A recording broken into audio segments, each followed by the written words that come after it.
প্রিয় শিক্ষার্থী ভাই ও বোনেরা, আসসালামু আলাইকুম। নিরাপদ জীবনচাই সংগঠনের পক্ষ থেকে তোমাদেরকে জানাই শুভেচ্ছা ও অভিনন্দন। আজকে আমরা এখানে আসছি মাদক বিষয়ে কিছু কথা বলবো। মাদক কি? মাদক হলো একটি নেশা যা সেবন করলে মানুষ স্বাভাবিক থাকে না।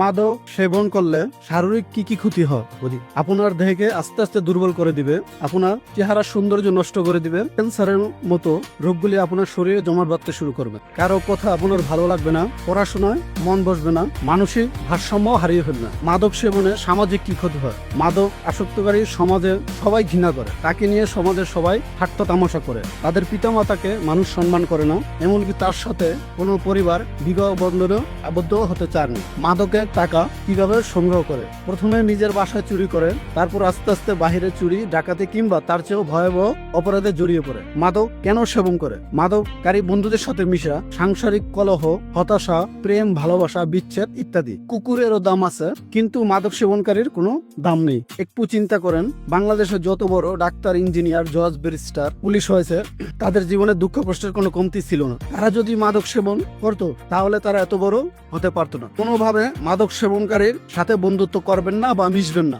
পৃথিবীতে যত বড় ছোঁয়াছুঁই রোগ আছে, সবচেয়ে বড় ছোঁয়াছুঁই রোগ হচ্ছে মাদক। আপনার কোনো বন্ধু যদি মাদক সেবন করে, অবশ্যই তার পরিবারকে আপনি জানাবেন। এতে করে সময় থাকতে থাকতে তাকে ফিরিয়ে আনতে পারবে। আমি সকল অভিভাবকদের উদ্দেশ্যে একটা কথা বলবো, আপনার সন্তান কোথায় যায়, কি করে, কার সাথে মিশে, তার বর্তমান এবং অতীতের আচার আচরণ অবশ্যই লক্ষ্য করবেন এবং সাবধান হবেন। একজন ক্যান্সার আক্রান্ত হয় তাহলে তারই মৃত্যু ভয় থাকে, আর যদি একজন মাদকাসক্ত থাকে তাহলে পুরো পরিবারের মৃত্যুর ভয় থাকে। ধন্যবাদ সকল ছাত্রছাত্রীদেরকে আমাদের নিরাপদ জীবন সংগঠনের পক্ষ থেকে।